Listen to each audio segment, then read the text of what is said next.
All right. Yes. Good evening, everyone. So this is the weekly current affairs that we are having now. Environment section, and interestingly, we have one news for ethics paper also. So we'll try to understand and see that news also for ethics paper. Okay. So first of all, from environment section, which are all these news? First news is 3D printed artificial reef for the first time in India. 3D printed. So 3D printing, we know that this technology is in news in recent times.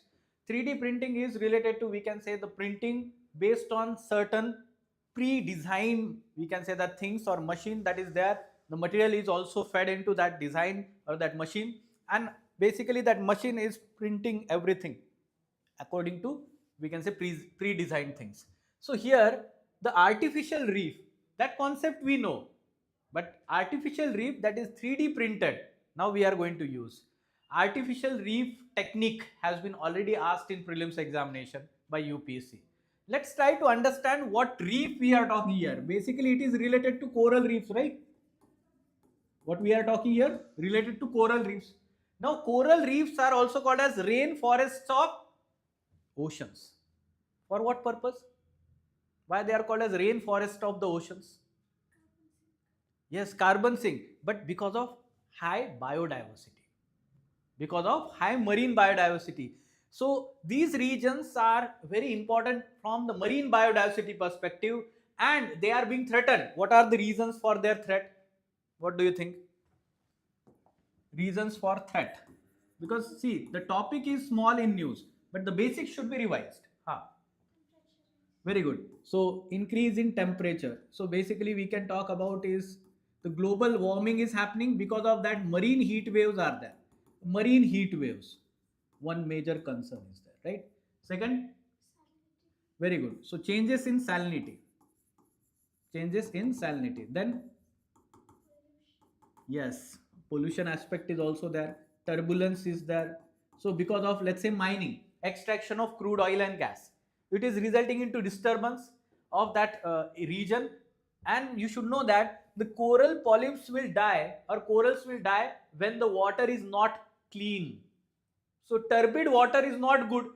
Now because of that rigs, oil rigs and that drilling, what happens? That region is becoming disturbed, turbulent, pollution aspect. Then yes, because of some harmful chemicals, chemical effluents in the coastal areas, they are directly entering into the ocean without treatment. So that is resulting into some diseases. They are getting affected. So all these are, we can say, that reasons for coral bleaching. It result into coral bleaching. Now we know that corals are living in the symbiotic life, right? Symbiotic life between coral reefs or coral polyps and zooxanthellae. Very good. So this symbiotic life is broken because of all these stress factors there, and because of that we can see coral bleaching is happening, and that is not good for marine biodiversity. So what we are doing is we are trying to bring in artificial reef.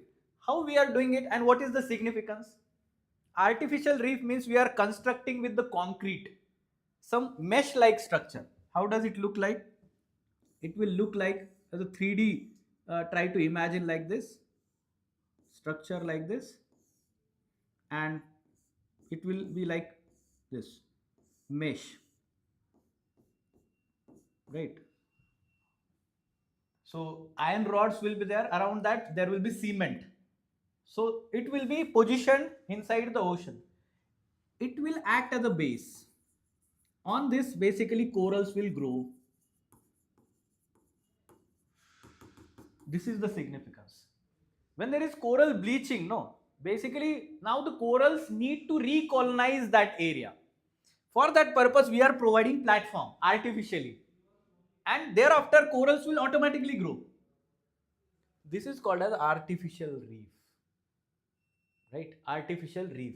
And 3D printed means with the technology of 3D printing we are using this one. So this has happened for the first time in India. Tamil Nadu, Ramanathapuram coast set to deploy India's first 3D printed artificial reef modules under the second phase of Pradhan Mantri Matsya Sampada Yojana. Now this is umbrella scheme for fisheries, okay, fishing sector, right?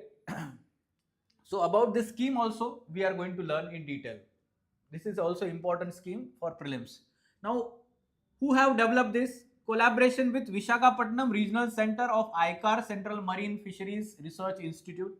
Each module weighs up to 1 ton and has been developed by Chennai-based startup Twasta, an IIT Madras incubated company. So remember this, Twasta IIT Madras incubated company is there. Technology is, we can say that, developed by ICAR, this particular institute, and they have developed the module manufacturing.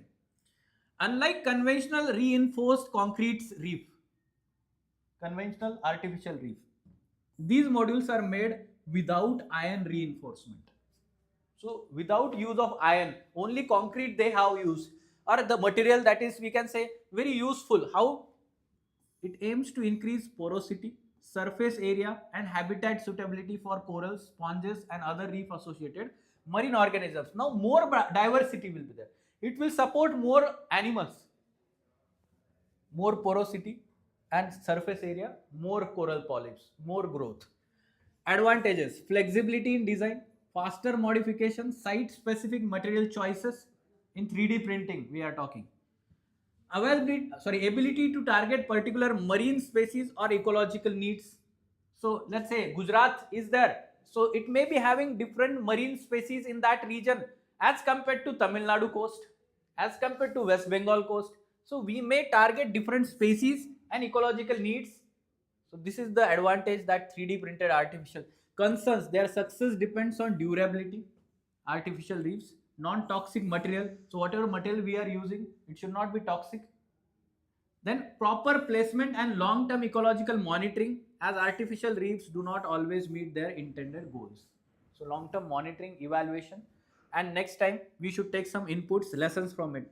Innovative restoration tool that can strengthen the marine biodiversity and support coastal communities and reduce pressure on natural reefs. Why? Because it is going to result in fisheries growth. Coral polyps are the nurseries of fish. They are called as nurseries of fisheries. So there will be more fisheries growth in that scenario. And because of that, there will be more livelihood support for fishermen. Look at this. Strengthen the coastal support, coastal communities, marine biodiversity, and reduce pressure on natural coral reefs. Fine. Now, about this particular scheme, Pradhan Mantri Matsya Sampada Yojana. Let's try to understand, learn about it.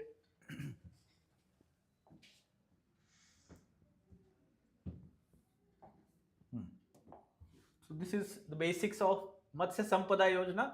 Yes, this Matsya Sampada Yojana is an umbrella scheme launched in 2020 by the government of India to bring blue revolution by making India's fisheries sector sustainable, productive and inclusive.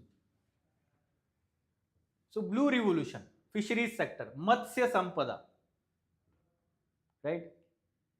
So the way we have Krishi Sampada, or we can say that Sampada Yojana for food grain production, agriculture, as well as processing, agro processing industry, food processing industry. So here for fisheries sector we have this Matsya Sampada Yojana. It aims to increase fish production, improve productivity also, modernize value chain. This is additional aspect. Strengthen the post harvest infrastructure and improve quality management. So it is basically talking about the complete value chain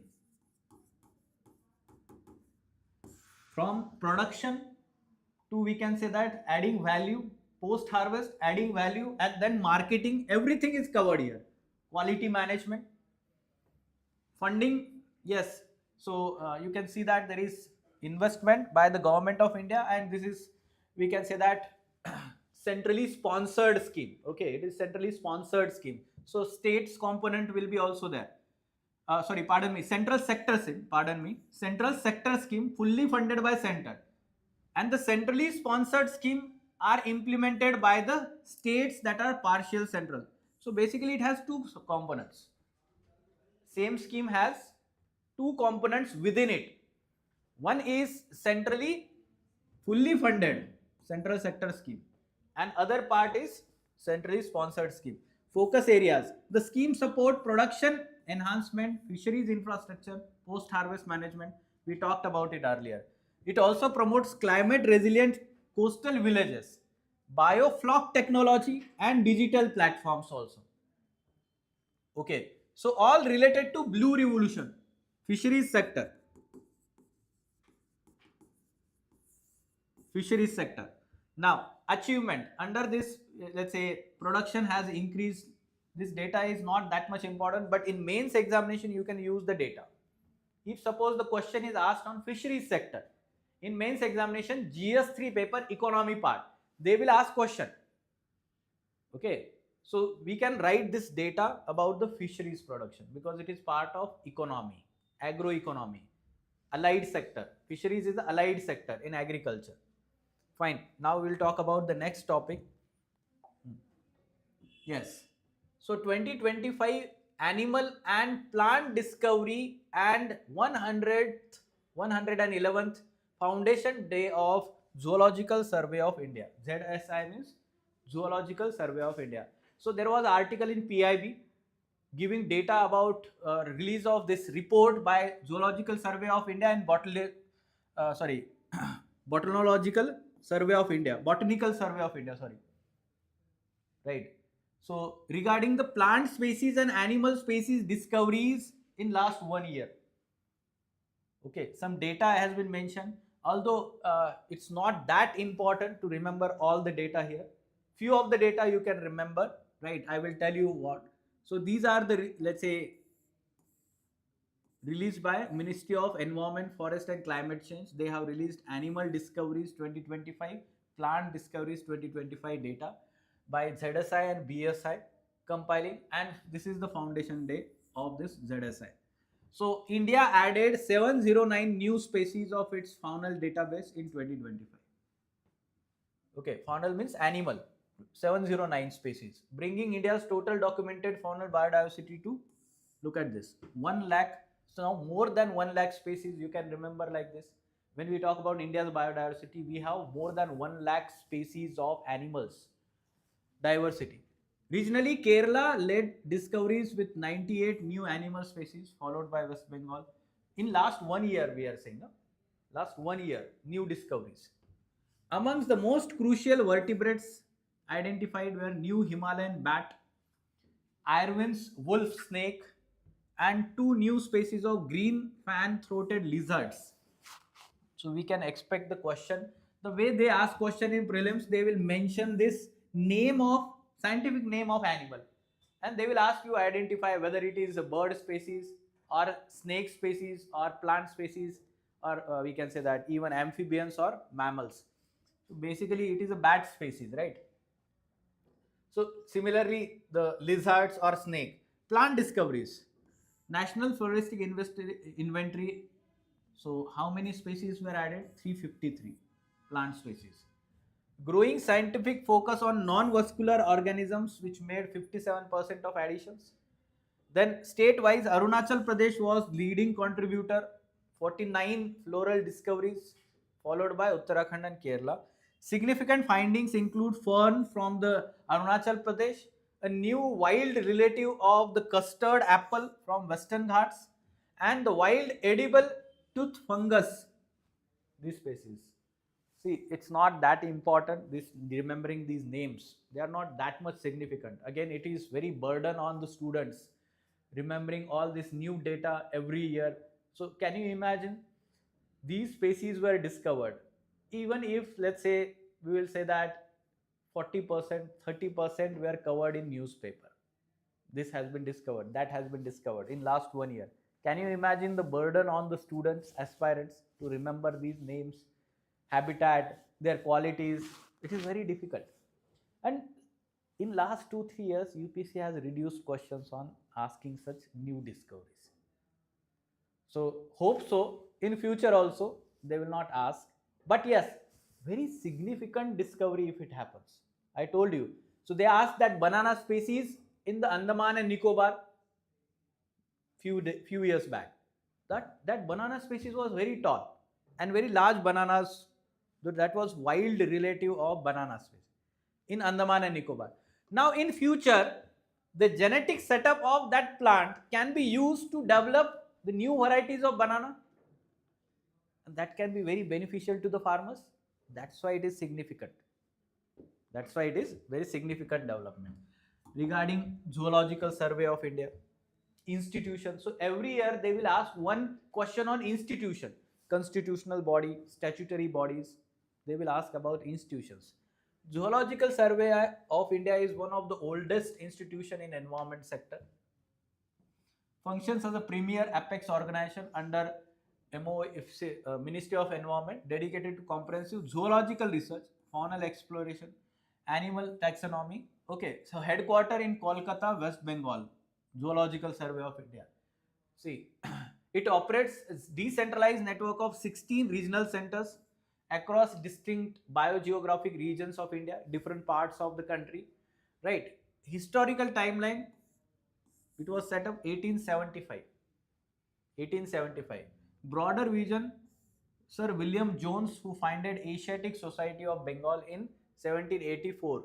Then it was formally established as an independent organization in 1916 to survey and study animal life of then British Indian Empire. Expanded legal mandate after independence, of course, following India's ratification of Convention on Biological Diversity, UNCBD we call it, in 1994. It was outcome of Earth Summit. You know Earth Summit, where it happened? 1992.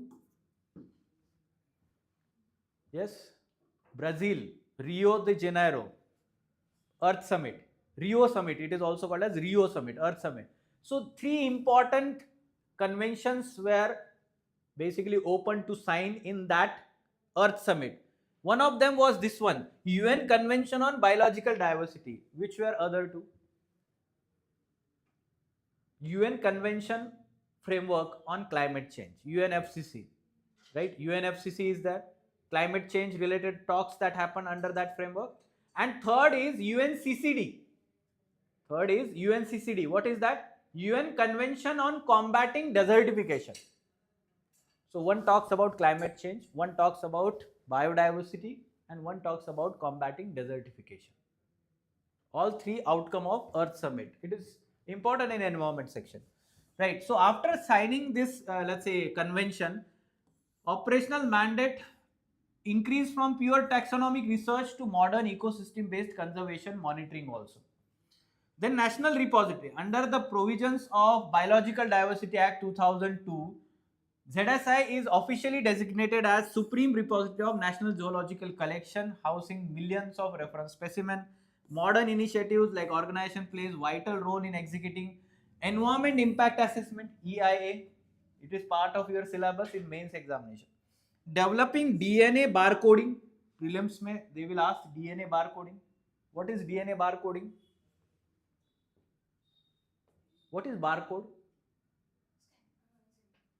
We scan that code, right? But that code is having information, right? Like we have barcode on each product. When we scan it, basically we get to know basic information about it. Similarly, all the information about these different species can be also coded. If you simply scan it, we get all information about it. Okay, DNA information we have, genetic information. That is called as DNA barcoding. Wildlife forensics, like we can say that pangolin indexing system to curb the illicit trade, illegal trade of all these species. Flagship publications. So what are these publications? Periodically publishes Indian Red Data Book. The way at international level we have IUCN Red Data Book, endangered species, critically endangered, 9 categories are there. IUCN, International Union for Conservation of Nature, right? So the Fauna of India series, it's highly referenced annual directory, animal discoveries. So Red Data Book, remember this, Indian Red Data Book is released by flagship publication, we can say ZSI, Zoological Survey of India. So 1875. Then you can talk about National Repository under Biodiversity Act 2002. Then you can talk about initiatives like wildlife forensics or EIA, developing DNA barcoding, and Indian Red Data Book. So this is the information. Then you can talk about next topic. Yes, Gichak Nakana, first blind aquifer dwelling fish in the Northeast India.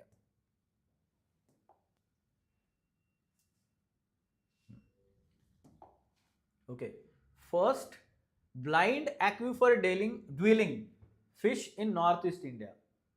So what is it? International team of taxonomists discovered new genus and species of blind aquifer dwelling named Gichak Nakana from dugout well in Assam, making first such record in Northeast India and Eastern Himalayan landscape.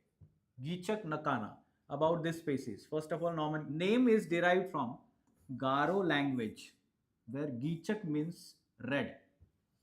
Gichak means red. You can see the photo. Referring to the fish striking red life color. And Notok Kana, translate blind fish. Okay, red in color, blind fish, due to absence of eyes. Taxonomy, it belongs to new genus within the family Cobitidae, the family of true leeches or loaches. Habitat, it is highly specialized subterranean groundwater. Subterranean means groundwater. Okay, dwelling fish found in extremely low numbers in a single dugout well. Exact location was withheld to protect the vulnerable population. Geographical and ecological significance discovery provides the first clear evidence that Eastern Himalayas harbor highly specialized subterranean such kind of aquifer dwelling fauna. Phreatobiotic, matlab aquifer dwelling. That is the habitat. Prior to this discovery, such evolutionary distinct subterranean fish were primarily known only from lateritic lowlands of Western Ghats in southern India. Subterranean fish such as blind catfish of Kerala are among the world's most evolutionary distinct fishes, specially adapted to live in underground aquatic habitat. That's why it is special. Now this can be asked in examination. Unique habitat and unique evolution, right? Conservation concerns. The research highlights urgent need of conservation prioritization for subterranean species with restricted distributions. Experts raised alarm about the new Lysis Nar, a cave mahasir from Meghalaya. Look at this. Meghalayas have a lot of caves. Okay. And what is that topography called? Karst topography. Caves, groundwater, when it is acting on the let's say landform, groundwater created landform, karst topography. In geography we learn, right? So Meghalaya has so many such caves, karst topography. So in that cave mahasir, UPSC has asked question on golden mahasir. This is a fish species, and there was very simple question. Golden mahasir is the species of fish, reptiles, amphibians, mammals. It was a very simple question, but you must know what is mahasir. If you simply know mahasir is the fish species, then you will get the easy answer. Okay, that's why you should know. Cave mahasir from Meghalaya, recognized as world's largest cave fish.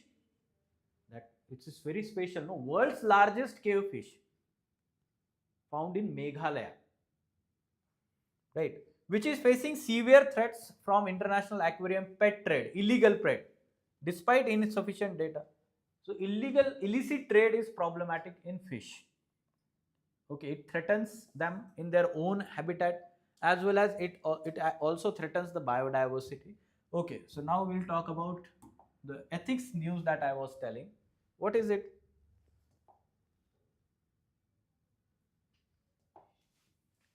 Treatflation. Okay, there was one article in the Hindu newspaper, treatflation, the invisible ghost in corporate culture. Rather, we can say that any organized or inorganized setup, when the people are living in a group life, we are witnessing this phenomenon. Now, you tell me your experience in your college days. You may have celebrated the birthdays of your friends. Every year we used to celebrate. Many times we may have faced this problem that the birthday was on month end and we were not having enough pocket money with us, so we are not able to contribute. Somehow we borrowed and contributed. Why? Because your birthday was celebrated by your friends, so you must contribute. Why you felt like that? Reciprocation, very good. Or conformity. Otherwise you may feel that you will be boycotted from the group. What your friends will say, don't you think so? You may have felt like this. That's why you borrowed and gave money to be part of the group, to be part of that. Basically human is a social animal, Aristotle will say, and that's why to conform to that society and social norm, we will try to do such kind of acts. Now when you work in the private sector, nowadays there is new trend. What is that new trend? Look at this. It refers to invisible financial burden of recurring workplace contribution driven by social expectation and peer pressure. What are these? Like birthdays, promotions, team lunches. For small things, people tend to celebrate. They demand party. Right? Promotion हो गया, party. शादी हो गया, party. Engagement हो गया, party. Small things. Right? Birthday है, तो party तो बनता ही है. Right? So this is the way they will talk. And when they celebrate your birthday, your special occasions, you feel obliged to be part of that, to contribute back. Right? Now what happens is, slowly it acts as an invisible financial burden because it is recurring. Okay. Actually in that article he did the calculation also, how it is draining the savings of people. Okay, salary is not that high, but still the expenditure, and that is invisible. Why? We are not able to calculate small expenditure, like let's say on this, in this month 2 people were having birthday, one person 500 rupees for cake and gift, every person 10 people are contributing. Now you can imagine every month is having one birthday or 2 birthdays. After 1 year you have expenditure of 12,000.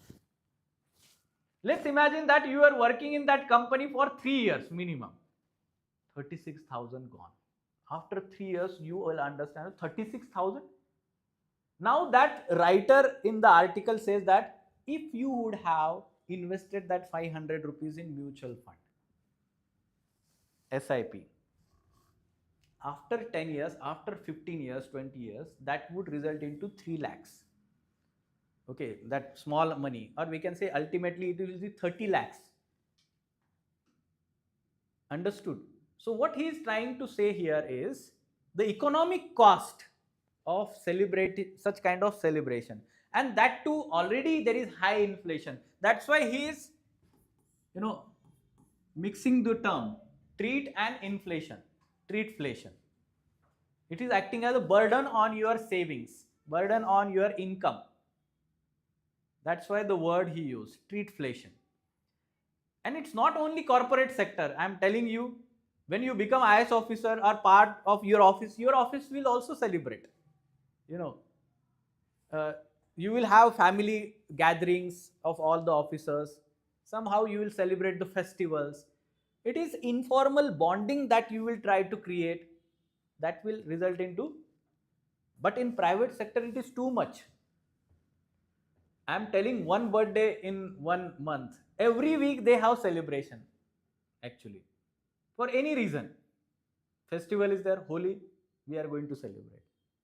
Any kind of celebration they are having, basically. Somehow that result into loss of savings, treatflation. But there is other side to it. From ethics perspective, this was the economy perspective, that it is draining your. Now what ethics will say? Human is a social animal. Human is a social animal. And the way you mentioned, it will try to reciprocate because of conformity. The human wants to live in a group, in a society. And that's why he will try to reciprocate. And if not, then the society will say, or boycott. There are chances. They will not consider that person next time when there is any gathering or any function, whatever the reason, right? And you will feel isolated. Can you imagine living isolated life? Even at workplace, if you are living isolated life, somehow it will affect your motivation at work. You will feel that I'm not being part of this organization, not part of this team. They are not cooperating in your work life also now because of this incident. You may feel like this, people may face like this. So it is a kind of obligation. So try to understand that ethics will say here that human is a social animal, and because of that human will try to seek happiness from these small events in the group gathering. So that's why he is talking here that reflecting on whether the price of belonging to that group is worth the financial sacrifice. Is it worth? Are you really feeling happy to be part of that group, or you feel that it is useless, or you feel that it is not providing you happiness, right? You feel that people are selfish, it is being practical, right? They are not helping you in the times of need. That is the need of, actually, being social means what? People are interdependent, they are being helpful. These are mostly because you just want to maintain that particular social bonds. Yes. Like if you're in college, you have to celebrate your roommate's birthday. Yes. Or else you will not have some peace or your time in your own room. So to That's fine. maintain that, you have to in office. If Huh. you do not celebrate their moments like these moments, you will not have them cooperate or support you. That's For what I am anything. telling. Yes. Then it will actually reduce your happiness, no? Are we able to balance it? That financial sacrifice that we are making, so is it worth the price of belonging?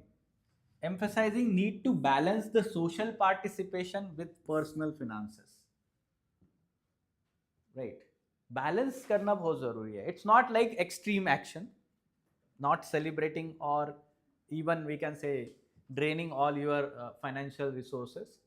Rather balancing. This is what he is saying.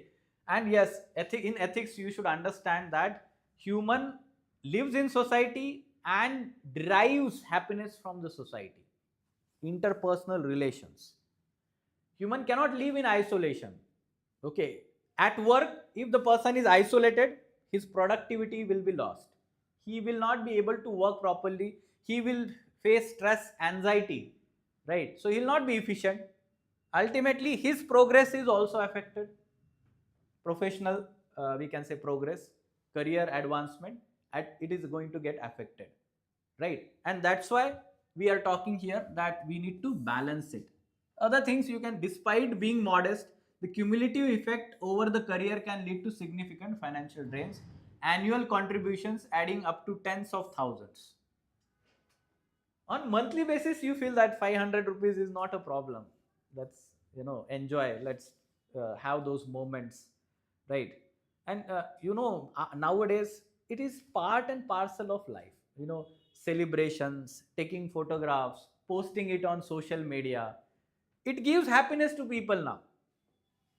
Okay, it gives happiness to people. So yes, of course, it is part and parcel of now the corporate life, or in general we can say work life.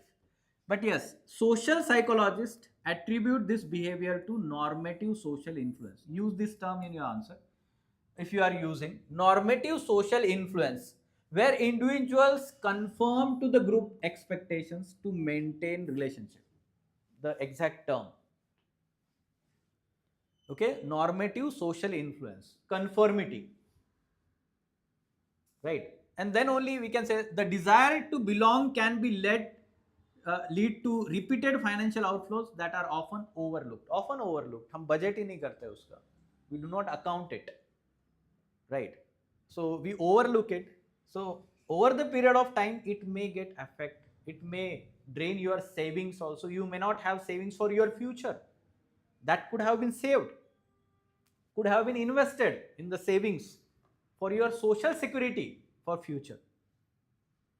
So what is the cost that we are sacrificing here? That is, we have to calculate here.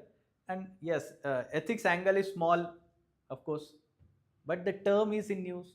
Now in prelims, they will ask term based questions. They have asked questions like green washing term. Recently, the term was also in news called as,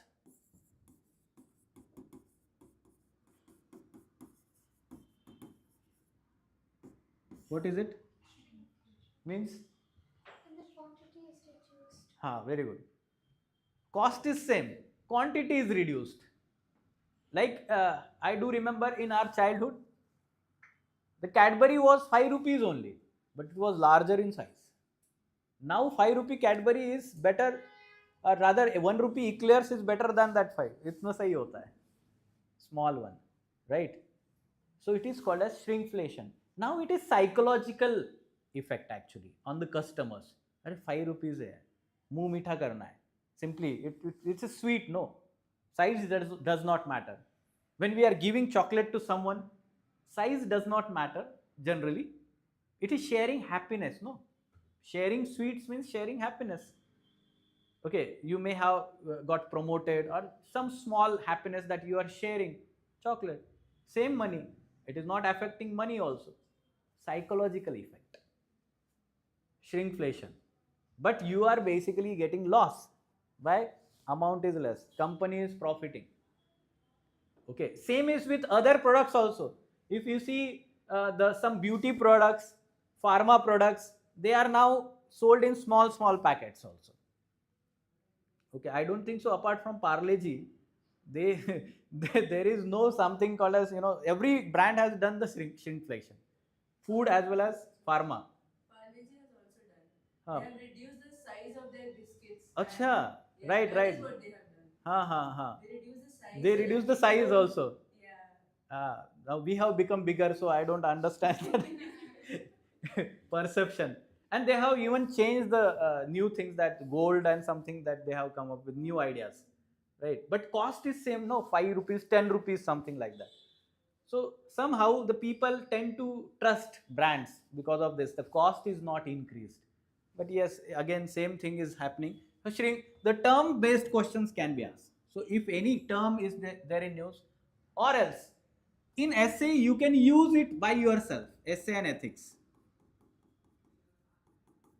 Okay, so if suppose topic is related to some social topic is there in essay, social life, society, so you can mention this. Or if the, let's say, topic question is related to ethics, social life, right? So you can mention this as an example. As an example, when you use these terms in your answer, that will fetch you more mark in mains examination, essay and ethics. Fine. So these were topics related to environment and your ethics paper. All right. Any doubt, any question from your side? So remaining topics, I think so they are covered, right? Disaster management, geography is covered. So on daily basis, you follow these weekly sessions, and it will be kind of revision to you. On daily basis, you are getting the current affairs, right, on portal website, and there is monthly magazine being provided. Legacy IAS Academy is providing this compilation also, right?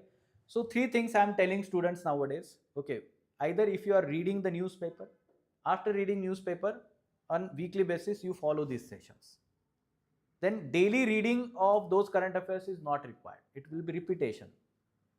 Okay, daily current affairs, separate material is not required. If you are reading newspaper, either of it is required, no, for daily basis. So either read newspaper or that compilation, daily basis, weekly classes and monthly compilation revision. These 3 things. Of course, there will be repetition, and that is what revisions are required for current affairs. All right. Okay, let us stop there. When we read the newspaper, Tell. we write the notes or From newspaper, you should not take out the notes for prelims examination. You read the monthly compilation. Reading. Okay. For mains examination, you can take out certain notes, especially. how it takes which is important about it. This is much data. Yes. If you start reading, let's say, the Hindu newspaper, after 2-3 months, you get the appropriate idea about which things that we have to take or note, because you are completing your GS syllabus in classrooms and you get to know that this was the previous year question. Sir might have told in the classroom that this was the topic asked in the examination. Automatically that topic is in news now. Okay, so Only writing the keywords. yes, keywords. Important aspect for your mains examination is taking some notes related to facts, examples, data, okay, from newspaper, and some recommendation by the experts, because they are writing those articles on editorial page, opinion articles jo hote hain. So try to take their recommendation, what they are writing in way forward. In the first part they will give some data related to that topic. If that is from standard sources, they will mention the reference from which source, mention that. If it is related to, like, simply they will give uh, undernutrition or malnutrition in India, okay, so they will mention India's ranking in hunger index, global hunger index, latest ranking. Write it down somewhere, no? There will be question in mains examination. If I told you fisheries sector here, so again, it is taken from some newspaper article only. Okay, fisheries sector data or PIB article. PIB summary is the good source for data. So we are providing you the PIB summaries now. Press Information Bureau. Government data is mentioned there itself. So for 1 year compilation, it will be very good compilation of data. The PIBs are little tough. It's a very difficult topic. Tough because they are not properly organizing that data, no, in that article. They are, simply feeding you data. But you have to take certain inputs from it, not all. Okay, not all.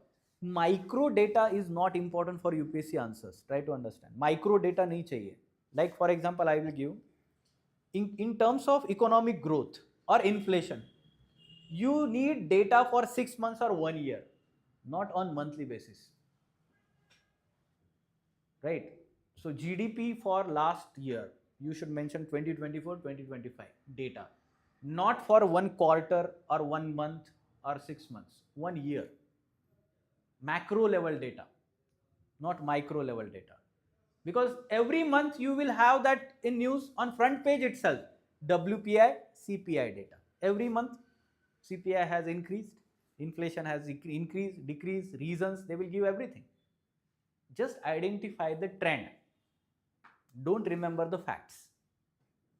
Micro data, identify the trend, inflation is decreasing, and identify the reasons why it is decreasing, why it is increasing. In prelims they will ask question on this trend, why recently inflation has increased, factors 1 2 3 4.